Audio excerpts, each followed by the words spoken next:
जब दर्द से कर रहा थे भीष्म पितामह ने भगवान श्री कृष्ण से पूछा कि आखिर मेरा क्या दोष था जो मुझे नुकीले बाड़ों की शैया पर इस तरह से लेटना पड़ा। तब भगवान श्री कृष्ण ने ऐसा जवाब दिया जिसे सुनकर आप भी हैरान रह जाएंगे। आप देख रहे हैं प्रजापति फैक्ट टीवी। चलिए अब करते हैं ज्ञान की बात। वीडियो में आगे बढ़ने से पहले हमारे चैनल को सब्सक्राइब अवश्य करें और बेल आइकन जरूर दबाएं।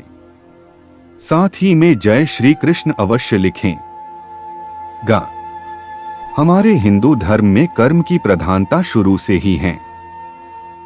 गीता में स्वयं भगवान श्री कृष्ण ने भी कहा है, यहाँ तक कि सिर्फ एक बार नहीं बल्कि अनेक बार उन्होंने यह बात कही है, जो प्राणी जैसा कर्म करता है उसे वैसा ही फल मिलता है। यदि हम अच्छा कर्म करते हैं तो निश्चित तौर पर हमें उसका अच्छा ही फल मिलता है, और ठीक इसके विपरीत यदि हम कोई बुरा कार्य या पाप करते हैं तो हमें बुरा फल ही भोगना पड़ता है।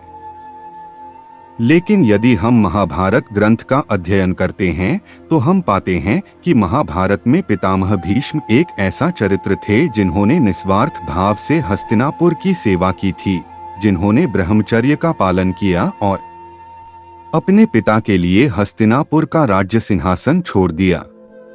शायद ही किसी ने ऐसा किया होगा, लेकिन फिर भी उन्हें जो अपार कष्ट पड़े उनसे तो आप भली भांति परिचित ही हैं कि किस प्रकार से महाभारत का युद्ध समाप्त होने के बाद उन्हें कई समय तक नुकीले बाड़ों की शैया पर सोना पड़ा।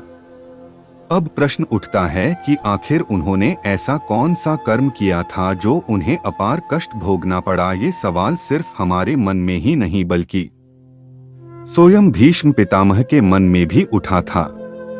तब उन्होंने भगवान श्री कृष्ण से पूछ लिया, इन नुकीले बाणों से तो किसी का भी शरीर क्षत विक्षत होकर खून की धाराएं बहती है, लेकिन पीड़ित अवस्था में मैं अभी भी इन बारों की संख्या पर आखिर क्यों लेता हूँ? हे जगत गुरु कृष्ण, मुझे इसका जवाब चाहिए।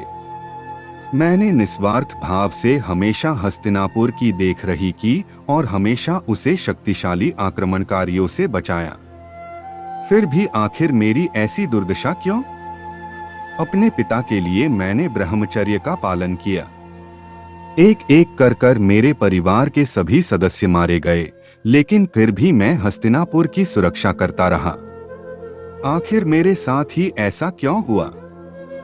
आखिर मुझे इन नुकीले बाड़ों की सैया क्यों प्राप्त हुई? मैंने ना कभी कौरवों में ना कभी पांडवों में कभी भी भेदभाव नहीं किया। मैंने धृतराष्ट्र, पांडु, यहाँ तक कि दासी पुत्र विदुर को भी अपना ही पौधा माना, सदैव उन्हें शिक्षाएं प्रदान की, कौरवों को भी मार्ग से भटकने नहीं दिया। उन्हें भी बार बार मैं मार्ग पर लाने का प्रयास करता रहा। पांडवों के लिए हमेशा दया भावना ही मेरे मन में थी। मैं तो कभी चाहता ही नहीं था कि महाभारत का विशाल युद्ध हो, क्योंकि मैं जानता था कि यह युद्ध मेरे समग्र परिवार को खा जाएगा। हे जगत गुरु कृष्ण, आखिर मेरे साथ ही ऐसा क्यों हुआ? आखिर मुझे इन अनगिनत लोगों के लिए बाड़ों की सैया क्यों प्राप्त हुई? या मेरा कोई कर्म ऐसा था जो ईश्वर को कतई प्रिय नहीं था? मेरे मन में कई सारे सवाल हैं। ये जगत गुरु कृष्ण तुम सभी के सवालों का जवाब देते हो।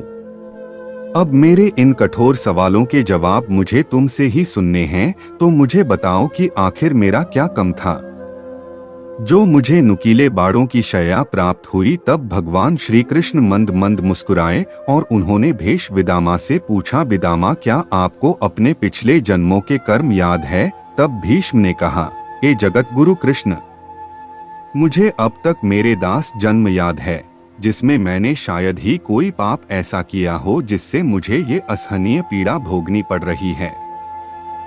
अब मुझे तुम ही बताओ, मेरा ऐसा कौन सा कर्म था जो विधाता ने मुझे यह बार कष्ट भोगने के लिए चुना है? तब भगवान श्री कृष्ण ने भीषण के समीप बैठकर कहा, पितामह, आपको आपके केवल 10 जन्म याद है, लेकिन मैं आपको आपके पूर्व के जन्म और उसमें किए गए पाप भी बता सकता हूँ, और संभवतः इससे आपको स्पष्ट भी हो जाएगा कि उसी के कारण आपको यह अपार कष्ट भोगना पड़ रहा है। इतना सुनकर के मुखमंडल पर ऐसे भाव आ जाते हैं कि मानो अब उनकी बहुत बड़ी समस्या का निवारण होने वाला है। भगवान श्री कृष्ण आगे कहते हैं, ये बात आपके 10 जन्मों से पूर्व की है, जब आप एक राजकुमार हुआ करते थे और अक्सर आखेट की मंशा से एक वंचित दूसरे वन की यात्रा किया करते थे। ऐसे में एक दिन जब आप एक से गुजर रहे थे, तब आपके रास्ते में एक सर आ गया था। तब आपने बिना कुछ सोचे समझे उसे अपने रास्ते से हटा दिया, परंतु दुर्भाग्यवश वो सर पर कांटों की झाड़ियों में जा फंसा। वो झाड़ियों में जितना अधिक निकलने का प्रयास कर रहा था, उतना ही कांटे उसे पीठ पर चुप रहे थे और बार बार जकड़ रहे थे। इस प्रकार से वो करकेटा लगभग 18 दिनों तक उसी कष्टदायक अवस्था में जीत रहा और उसी दौरान उसने ईश्वर से यह प्रार्थना की कि जिस तरह से मैं तड़प तड़प कर मृत्यु को प्राप्त हो रहा हूँ, ठीक उसी प्रकार से उस राजकुमार को भी मृत्यु प्राप्त होनी चाहिए। अंततः एक दिन उसने अपने प्राण त्याग दिए। इसी वजह से पिता माँ भीष्म, आप अपने बाप का फल भोग रहे हैं। इतना सुनते ही पितामह के मन में एक नया प्रश्न जन्म लेता है।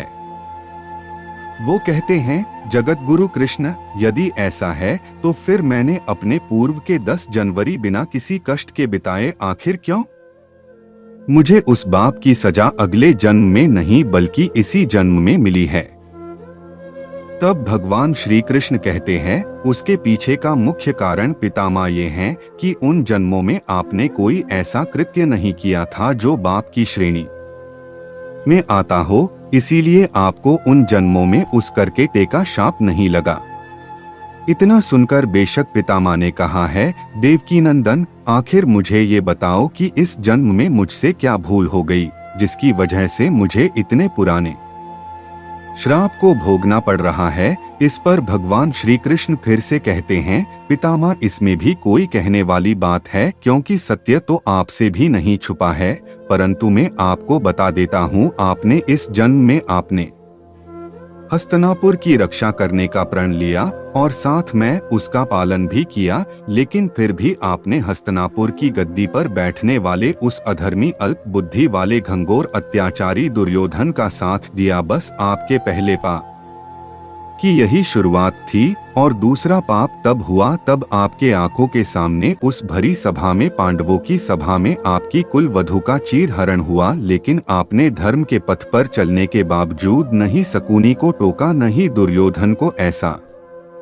करने से रोका। इन्हीं कुछ पाप के कारण आपके श्राप का श्रेय हो गया और पूर्व जन्म का वो पाप पुनर्फुलित हो गया और परिणाम आपके सामने। भीष्म पिता यह सुनते ही आंखों में आंसू भरे आ और उनके मुखमंडल में नई चमक आ गई, जानो उनके सारे पाप धुल गए और श्री कृष्ण को हाथ थाम लिया और श्री कृष्ण ने भी हृदय से लगा लिया और उसके बाद ही सूर्यदेव उत्तराहिड हो गए और माघ मास का शुक्ल पक्ष आ गया और भीष्म पितामह ने अपनी देह त्यागी और वे सदा सदा के लिए परमात्मा में विलीन हो गए।